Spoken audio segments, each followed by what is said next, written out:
에서는 박근혜 대통령이 조금 좀 늦게 나오셨으면 좋겠습니다. 왜냐하면 박근혜 대통령이 감옥에서 나오시고 자택으로 가시는 순간 나는 집에서 이제는 조용히 쉬겠다 하신 분들이 있어요. 그러면 안 되겠죠? 그러면 빨리 나오셔야 됩니다. 예, 그러면 빨리 나오셔야 돼요. 예. 자, 오늘 지난번에 이야기를 좀 못했는데 그 이제 5.16 그 군사혁명의 뭐 배경이랄까 막 그런 점에서 50년대의 정치 현안이라든가 3.15 살고 이런 그 어린 시절 우리 어린 시절의 이야기를 좀 증언으로 남게 되지 않을까 뭐 그런 생각을 좀 하게 됩니다. 그 당시 50년대 우리 정치 풍경이라든가. 그래서 지난번에 이야기하다가 보니까 이제 지도자들의 그 소통의 능력 중에서 굉장히 중요한 것이 언어 문제인데, 프란체스카 여사 이야기하다가 말씀을 못 드렸는데 그분이 23년 정도 차이가 나요. 그래서 이제 영어를 오셔가지고 한국어를 배웠어야 되는데 이렇게 하다 보니까 못 배웠단 말이에요. 그러다 보니까 자연히 여자들 같이 친하고 이제 영문과 그럼 이대 영문과 쪽으로 해가지고 이제 인해 장막이 쳐지게 되는데, 그 중에 이제 두각을 나타내는 게 이제 박마리아 이기붕 씨입니다. 이기붕은 어찌됐냐면 뭐 나중에는 뭐 국방장관이라든가 서울시장까지는 했는데, 출발이 어떻게 했느냐, 경무대 이승만 대통령의 뭐 세크리터인지 뭐 집사인지 하면서 여기 이제 집사 비서하게 옛날에 비서가 아니고 집사라 그랬습니다. 거기에 해가지고 이제 뭐 출세 아닌 출세를 해가지고 사람이 굉장히 착합니다. 사람이 착하다는 거는 마누라를 이기지 못한다는 이야기죠. 그리고 마누라가 하라는 대로 꼬북처럼 하게 되면 막 그렇게 되게 되는데, 뭐 사실 뭐 많은 남자들이 체력 떨어지면은 마누라 이길 장사가 누가 있습니까? 힘 빠지면 자연히 예의하다가 가정의 평화를 위해서 이제 진행이 되는 거죠. 근데 이기붕 씨는 그게 상당히 좀 심했습니다. 근데 거기에다가 이제 장남 이강석이 있지 않습니까? 그 이제 3월 28일입니다. 결국은 일가족 권총 자살로 해가지고 그때가 육군 소인가 중위 정도예요. 육사 나오고 이강석 씨가 제가 어릴 때인데 서울대학 펜입학인가 뭐 해가지고 굉장히 시끄러웠어요. 그 당시에도 서울대학에 어떤 뭐 대통령 아들 딸들이 들어가면요 난리가 나고 그랬습니다. 지금 조민 딸 고려대학교 입학 처리 어찌 되고 있습니까? 아직도 처리 안 하고 있죠? 예? 명백한 증거가 되면은 어쩌고 저쩌고. 고려대학도 좀 맛이 갔네요. 근데 그건 그렇지고, 저는 뭐였습니까? 예, 육사 들어갔다가 뭐 나중에 그랬는데 서울대 뭐 특혜해가 뭐 입학 소지가 많이 있었는데, 그 당시에 경찰도 제가 말했지만은 총기를 소지를 했었습니다. 그 다음에 군인들도 여러분 안두희 알죠? 권총 소지하고 김구 찾아갔지 않습니까? 그렇듯이 권총을 소지를 하고 그때 자기 이제 자위권으로 총격을 할 수 있는 그런 권리가 있었다고 볼 수가 있습니다. 그래서 결국은 장남 이강석이가 이승만 대통령 양자로 이제 입적을 하면서 이기붕 일가의 이제 입김이 더 세졌는데, 아들이 이강석이가 뭐 엄마 아버지 다 권총으로 갈겨버리고 자살을 해버렸지 않습니까? 그때 이기붕 씨가 당뇨인가 어떤 병이 있어가지고 몸이 좀 허약했습니다. 그런데 좀 쉬려고 해도 박마리아가 옆에서 계속 쪼아댑니다. 당신 뭐 하느냐 말이야, 이거가 되느냐. 그리고 힘들어서 이제 했고, 어떤 요인들이 와가지고 경찰청장이든지 누가 이렇게 오면은 원형덕이나 누가 찾아오면은 바로 마누라가 붙어가지고 둘이가 이렇게 이야기하는 걸 다 듣고 여보 당신 말이야 계속 찔러대면서 코치를 하면서 그렇게 했었어요. 결국은 이기붕 씨 말로가 뭐 박마리아 때문에 뭐 그렇게 됐다, 뭐 그렇게 생각을 할 수가 있는 것이죠. 네, 참 여자 장가 잘 가야 됩니다. 네. 근데 이제 결국 이제 3.15 부정선거가 있게 되는데, 뭐 이승만 대통령은 뭐 재선회가 확실했던 것이고, 이제 부통령 이기붕 씨 당선시키기 위해서 상당히 이제 부정을 했다, 이런 것이 이제 뭐 드러났던 것이고, 이미 1956년 선거에서 민심이 상당히 이만됩니다. 그래서 야당에서 타이틀 걸은 것이 못 살겠다 갈아보자, 이게 이제 타이틀이었는데, 뭐 어떤 사람은 배고파 못 살겠다. 누구 후보는 50년에 배고파 못 살겠다. 뭐 죽기 전에 살기 자체 해가지고 굉장히 구호는 인기가 있는 적도 있었습니다. 여기에 미국의 6.25 전쟁 이후에 미국의 무상 원조, 미국의 원조가 점점 줄어지고 58년, 59년부터는 차관으로 해가지고 빌려주는 것으로 이렇게 이제 하게 됩니다. 그리고 또 이승만 대통령은 발제개헌, 또 4.4 5.18 두 번의 이제 개헌을 하면서 이제 인기가 떨어지고 이미 1875년생 아닙니까? 벌써 어찌 됩니까?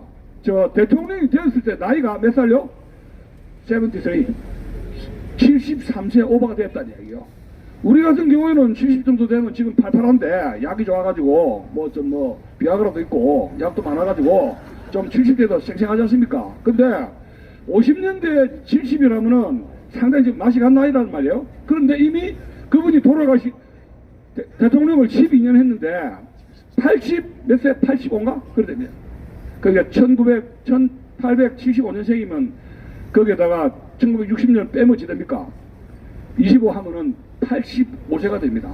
상당히 고령화되었다는 것이고 이미 마지막 2년 3년 1958년도 59년 되면은 건강이 상당히 악화돼가지고 이 프란치스카 여사의 간호가 아니면은 국정을 수행하기 어려운 그런 차에 민심이 이제 급속도로 이반되고 또 이제 경찰들 이런 선거 때마다 이제 부정부패라든가 정경유착이 있었죠. 자, 그래서 부정선거 3.15 부정선거가 이제 부통령이 부정선거가 되면서 그 당시에 이기봉 씨가 이제 79.2%를 얻어가지고 5대 부통령으로 당선됐지만 부정선거로 밝혀지고 그때 주로 이제 폭력배들 50년대에 날린 것이 이제 이정재라든가 이마수 이런 깡패들, 정치 깡패들인데 장충체육관에서 야당들이 이제 유세를 하게 되면은 거기 이제 핑계 대가지고 깡패들 동원해가지고 해체시키고 이렇게 이제 행패를 부렸습니다. 지금도 우리 광화문 광장에 우리가 광장 들어가니까 박원순 시장이 어떤 행패를 부렸습니까? 뭐 봉사도 하고 뭐 이상한 괴상한 축제 해가지고 돈을 막 뿌렸지 않습니까? 요새는 그런 게 신사적입니다. 옛날에 50년대는 집회에 이런 깡패를 동원해가지고 상당히 무리를 빚었죠. 근데 결정적으로 이승만 정부가 이제 무너지는 계기라는 게 결국 여러분 잘 아다시피 3.15 부정선거 그날에 마산에서 이제 데모가 있었는데 3월 15일입니다. 지금은 야밤이라도 이런 불이 있지 않습니까? 근데 전력 사정이 굉장히 나빴습니다. 60년대만 하더라도 호롱불이니 뭐니 했는데 5시, 6시 되면 굉장히 어두워져요. 근데 저희 3월 15일 날 이제 부정선거를 해가지고 여러 이제 전국에서 이런저런 이제 항의를 하게 되는데 거기에 저희 김주열 씨 이 사람이 이제 김주열인데 남원 출신입니다. 자기 형하고 아마 고등학교 1학년 마산의 고등학교에 합격이 되고 아마 데모하러 갔던가 봐요. 근데 형하고 같이 있었는데 5시인가 6시경에 행방불명이 돼버립니다. 행방불명입니다. 그래서 4월 11일 날 마산 앞바다에서 시체로 또 올라갑니다. 또 올랐는데 왼쪽에 체류탄이 박힌 채 떠오르게 됩니다. 어부가 발견했는데 자, 그런데 제가 어릴 때는 체류탄이 눈에 박혀가 죽었는데 이거 경찰이 쏴서 죽였다. 저는 어릴 때 그래 봤는데 체류탄을 쏠 때는 포물선으로 해가 떨어지거든요. 그리고 이게 체류탄의 담화가 이 정도 큽니다. 포물선으로 해가지고 이렇게 올라가 찍히는데 전 세계 데모를 하지만은 체류탄이 눈 아래 직격탄으로 받아서 죽은 경우는 이게 처음입니다. 그 전에 전무후무한데 이게 그래서 체류탄이 눈에 박히려면은 사실은 살해해가지고 망치로 땅땅땅 해야 이 박히 들어가요. 생각해보십시오. 탁 튀어 뼈가 어깨지 버립니다. 그리고 그 당시에 경찰관이 나중에 이제 잡혀가지고 체류탄 쏜 사람들이 잡혀가지고 사형 무기징역 해가지고 이제 감형이 되고 했는데 6시경이 어두워가지고 체류탄을 막 갈겼는데 그 당시에 죽었으면 자 이만일이가 죽을 때는 옆에 죽을 사람이 목격자가 있었죠. 심장마비를 하다가 이제 심장이 이래가지고 이제 심장마비를 해가지고 이제 나중에 막 경찰이 죽였다 했는데 김주열이 체류탄 맞고 쓰러진 것을 목격한 사람은 없습니다. 목격자가 없어요. 그런 적이 있었고 체류탄으로는 직격탄으로 해가지고 사람이 총알이 아니기 때문에 죽은 경우에는 없다는 겁니다. 나중에 이제 그 사람이 체류탄을 쐈는데 죽은 거를 본 사람은 아무도 없어요.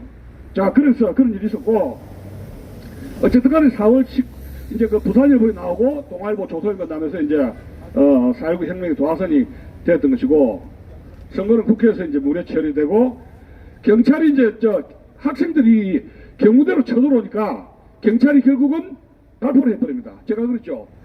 50년대에 이승만 정부의 경찰이 김하병 경찰들 굉장히 무서웠습니다. 그리고 총기를 가지고 있었습니다.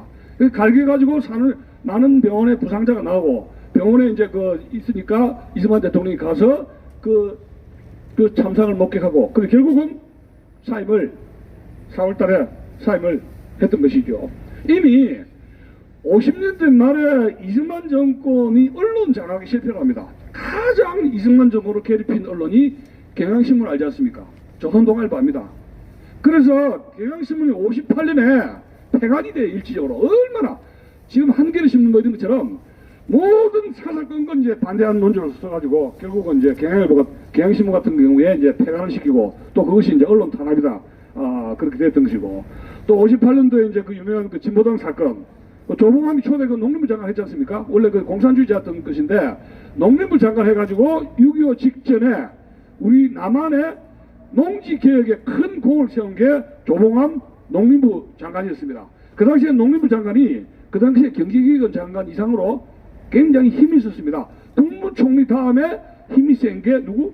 농림부 장관이었습니다. 북한도 마찬가지입니다. 여러분 문재인 아버지가 함흥에 농업개장이라고 문재인의 운명 그 책이 나왔다 그랬죠.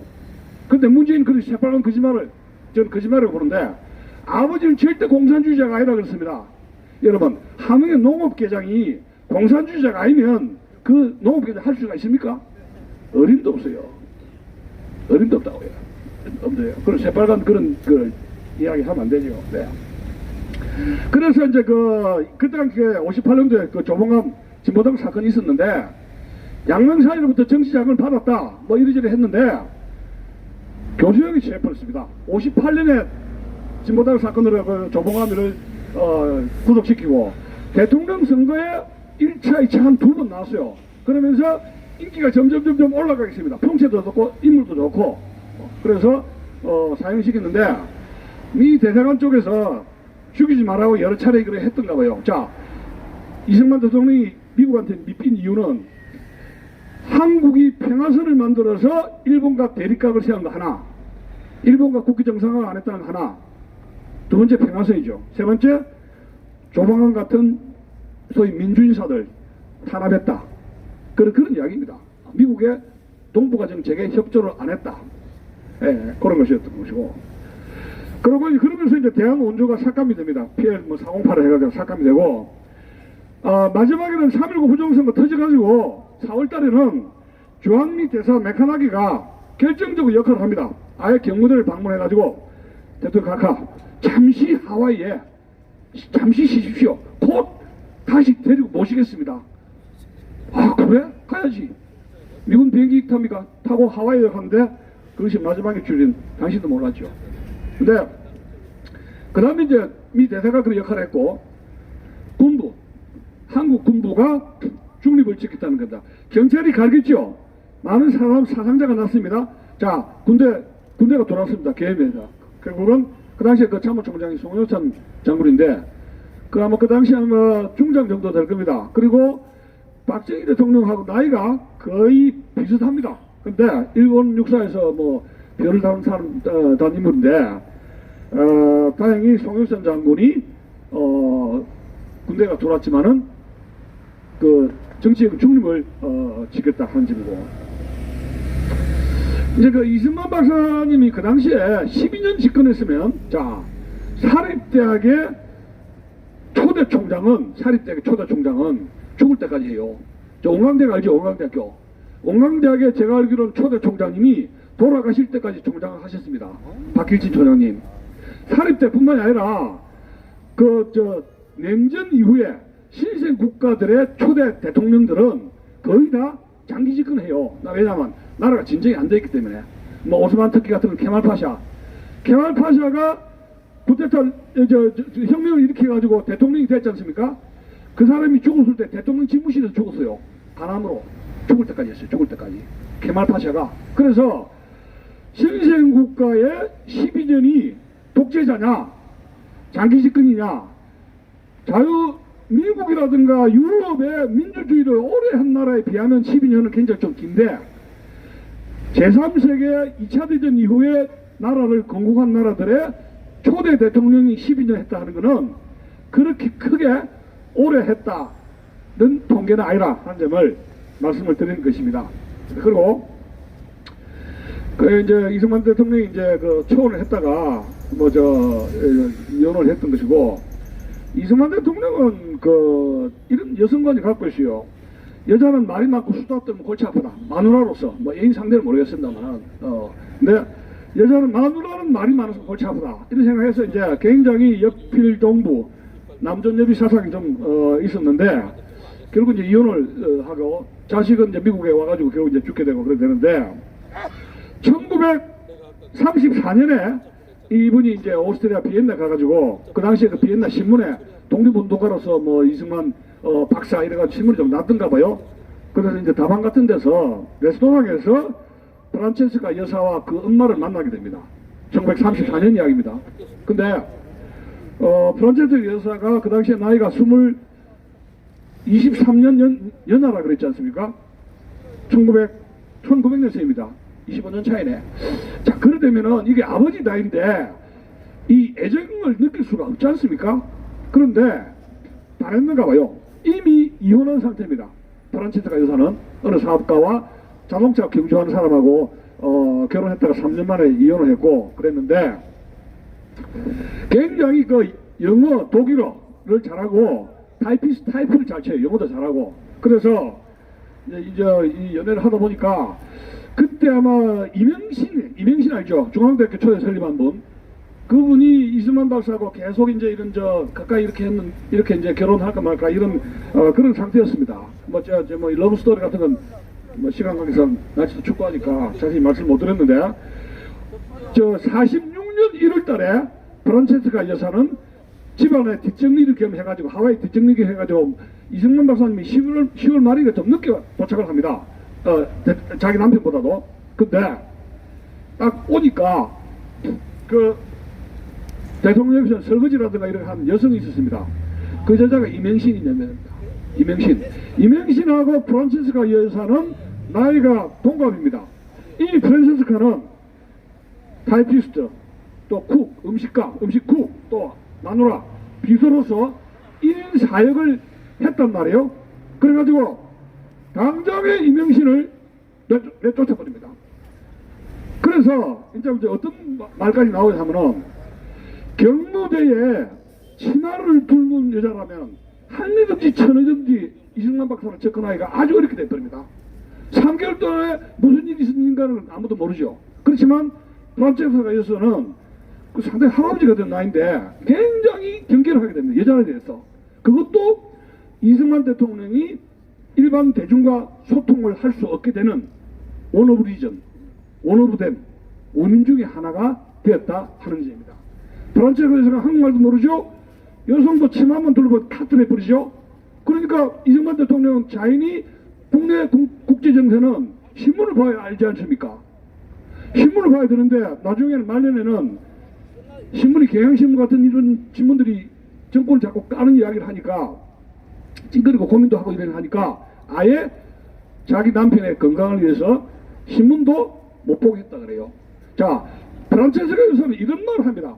나는 대한민국에 왔는 이유는 나의 남편 이승만 박사를 사랑하기 때문에 왔지 대한민국을 사랑하기 때문에 여기 온 건 아니죠. 그렇게 강변을 했습니다.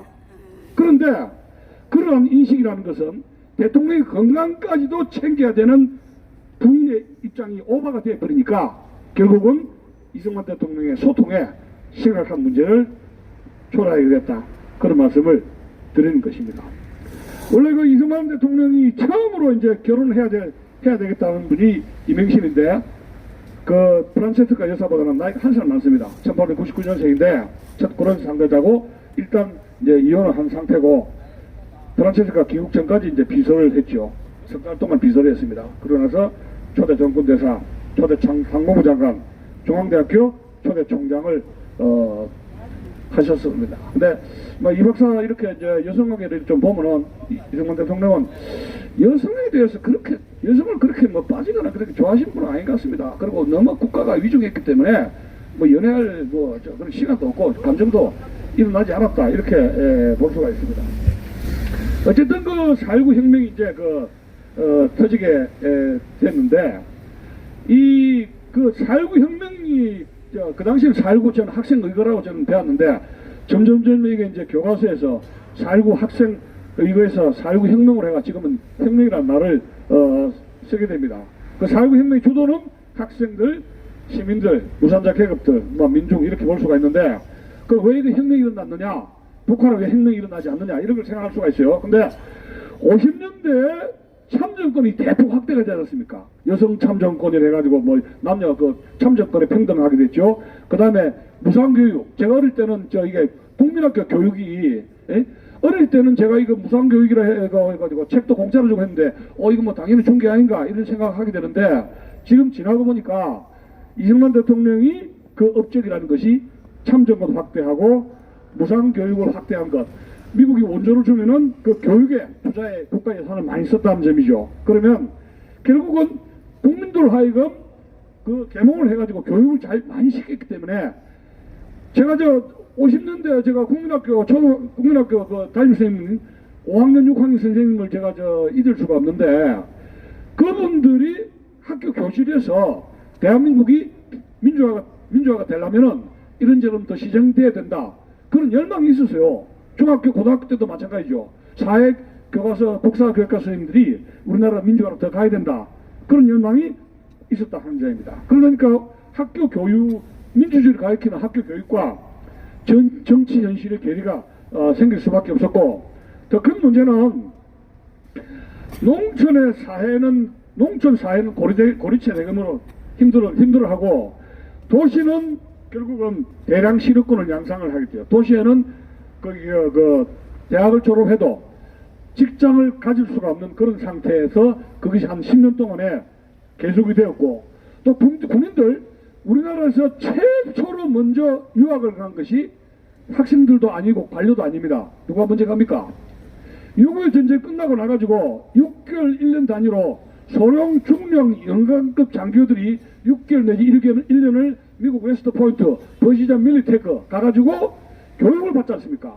박정희 대통령도 소령인가 중령 시절입니까? 54년 기록에 보면 6개월 동안에 미국에 가서 거기에서 미국의 군사교육을 받았던 그런 기록이 나오게 됩니다. 자, 그러다 보니까 이분들이 6개월 1년 동안에 군인들이 6.25 때도 미군들의 그 병력이라든가 무기라든가 이런 탁월한 화력을 보고, 야, 이 미군들 대단하다 혓바닥 냈을 텐데, 미국 가서 6개월 1년 동안에 거기서 공부를 해가지고 다시 왔을 때 대한민국의 현실은 어떻습니까? 여러분, 수세식 화장실이 있습니까? 아파트가 있습니까? 구곡탄이 있습니까? 기름이 있습니까? 자동차가 있습니까? 전철이 있습니까? 도시에 공장이 있습니까? 그 당시에 농촌에는 추어탕 끓이는 미꾸라지, 민어, 고기들, 깨구리들, 그건 풍경은 좋죠. 그렇지만 우리 사회는 완전히 논두렁 국가로서 절망적인 그런 나라였습니다. 농촌에 있는 자식들 5명, 10명 애가 나오면 그 애들은 어디로 도시의 친척들에게 15살, 20살짜리 그 신고로 갔지 않습니까? 그런 현실이었습니다. 그러니까 이 군인들이 이 불만이, 국가에 대한 불만이 엄청났던 것이죠. 그래서 여기다가 학생들이 이제 이 혁명은 했지만 정권에 참여하는 데선 실패를 했고, 4.19가 터지고 난 뒤에 어떤 문제가 생기냐면은 자유 욕구 분출이 되는데, 학생들이 뭐 공부를 합니까? 맨 대목을 하게 됩니다. 그 뭐냐면 예를 들어서 뭐 제일 심한 대목가 이런 게 아닙니까? 브레이크하드 치고 공부를 안 하고 가자 북으로 오라 남으로 가자 북으로 오라 남으로 금방 뭐 통일될 것 같이 이렇게 했던 욕구에 과잉 분실이 일어나게 되는 겁니다. 그 장면 정부가 들어서기 전에 소위 그 부산 출신인 허정의 그 과도 정부가 들어선 것이 한 4개월 동안에 했었는데 이 허정의 과도 정부 내각이 기여한 게 있습니다. 그래도 그 4년, 몇 년짜리지만 의원 내각제라 해가지고 헌법을 고친 거 하나 하고 둘째로는 전공로 알죠? 공무원들 노조. 그 다음에 노동조합들. 이거를 설립을 하려고 자익들이 이제 상당히 이제 기승등등하게 했는데 허정 내각이 이건 안 된다. 공무원 노조 안 된다. 그리고 노조들 이렇게 분별하게 하면 안 된다 해가지고 그걸 눌렀던데 굉장히 기여를 했다 하는 것입니다. 자 그러면 그 5.16 군사혁명이 일어나기 전에 그 소위 그 장면 정부 왜 이 실수가 있었기 때문에 소위 그 군사혁명이 5.16 발생했는가 이런 문제를 막 간단하게 말씀을 드리고 싶은데 거기에 그 국무총리 내각 수반이죠. 저 장면 씨가 있지 않습니까? 이 장면은 소위 그 이명식 1899년생으로 이명신과 나이가 동갑입니다. 원래 뭐 일제 때는 뭐 교역자도 했고 종교 가톨릭 있죠. 독실한 가톨릭 신부고 성격이 굉장히 그 잘생기고 또 이제 공부도 많이 하고 이제 그런 저 종교적인 그런 그 심성도 굉장히 깊었던 또 외교관인데 말하자면 성격이 이 외교관들 성격이 모질지 못하지 않습니까? 군대를 위해서 그래서 이제 강한 그런 그 과단성 막 그런 것이 좀 결여되어 있었는데 어쨌든 청년 결백하고 또 민주주의를 더 해야 되겠다 이런데 이제 불타게 됩니다. 그 당시에 그 이 경제개혁을 이승만 정부 말기에 정부 관료들이 경제개발을 해야 되겠다 해가지고 이제 정부 사이드에서 경제개발을 해야 되겠다 해가지고 이제 문서를 만들기 시작했는데 처음에 문서는 3년짜리입니다. 58년 59년에 경제개발을 하겠다는 것은 3개년 5개월 경제개발 3개년 계획을 했다가 장면 정부 들어서면서 이제 4개년 5개년을 넣어놨는데 세상 서름에 딱 넣어놨습니다. 이거는 뭐 페이퍼로 잘 만든 것이죠. 근데 자 장관을 임명을 해야 되는데 3개월, 5개월, 6개월 걸립니다. 내각 책임제에서 3개월, 5개월, 6개월 그거 할 수가 있습니까? 자 대통령이 독재를 했다. 그러면 내각제를 가져야 되는 겁니다. 이것이 성격의 문제, 인간성의 문제가 아니라 대통령제를 독재를 했는데 제도의 문제다 이런 이야기예요.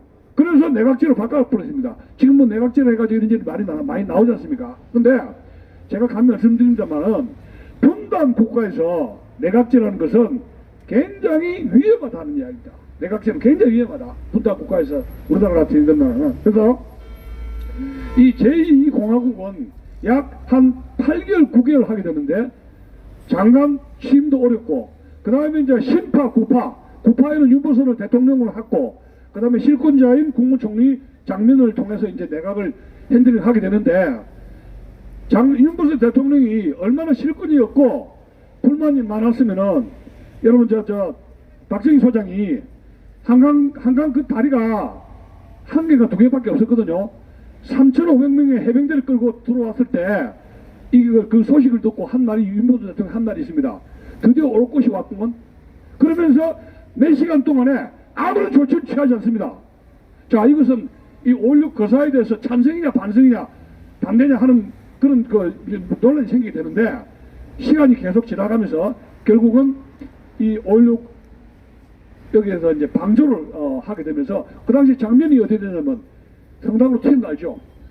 2박 3일 동안 도망을 갔는데 윤보선 대통령이 라디오 방송을 통해서 당신 괜찮으니까 빨리 나오라 하면서 장면에게 빨리 나오라 그럽니다. 어디 가든지 모르니까 결국은 이 5.16이 거기서 완전히 세팅이 되고 난 뒤에 장면 국무총리가 나왔을 때는 모든 것이 정리가 되었던 것이고 3,500명의 해병대가 와서 나왔었는데 이 왜 이 5.16의 의미가 있느냐 한 사람에게도 저격을 해가 죽인 게 없어요. 한 사람에게도. 다만 깡패라든가 이 말썽 부르기 정치인들 그리고 이제 그 탈세했던 빙땅했던 그 대기업체들 일단 민심을 진정시키기 위해서 감옥수에 이제 일단 가다 놓고 이제 어떻게 처리할 것인가 이제 토론한 겁니다.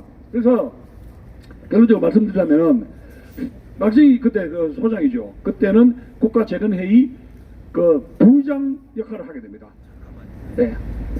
여기 저 차량 이쪽에 딱지 찌르고 막 왔다 갔다 하는 것 같으니까 혹시 개인 차량 주차한 분들은 양옆에 딱지 그 가서 좀 해결했어요? 아, 해결했다고 그러네요. 죄송합니다. 맞춰야 되는데 그 당시에 박정희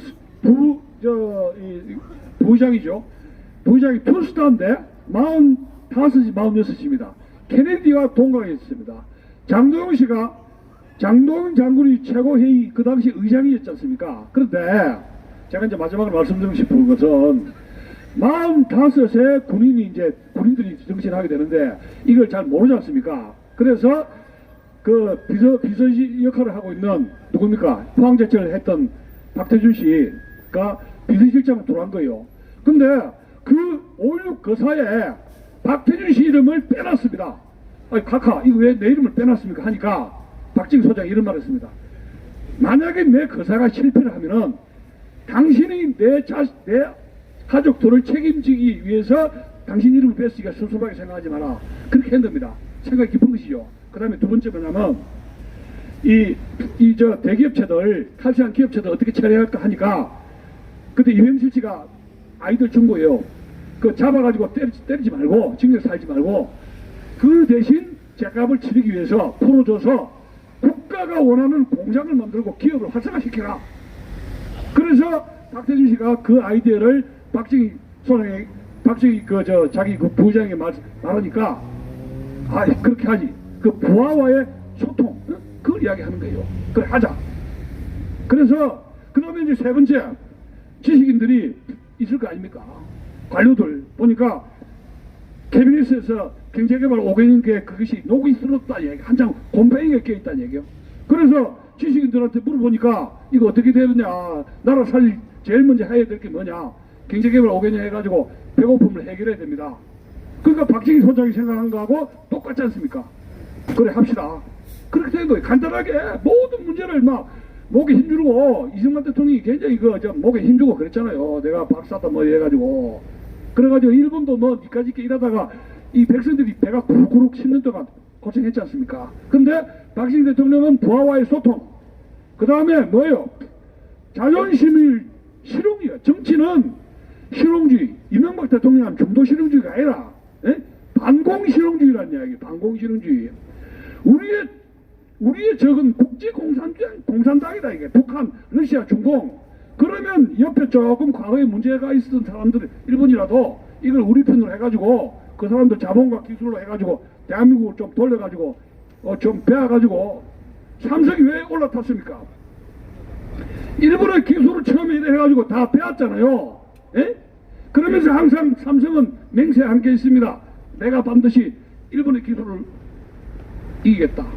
제가 유학 시절에 85년도에는 석사 마치고 왔을 때 아키가바라 가가지고 일본 밥통을 샀었어요. 아키가바라 전자제품전에서. 지금 아키가바라 가서 코끼리 밥통 사는 한국인 있습니까?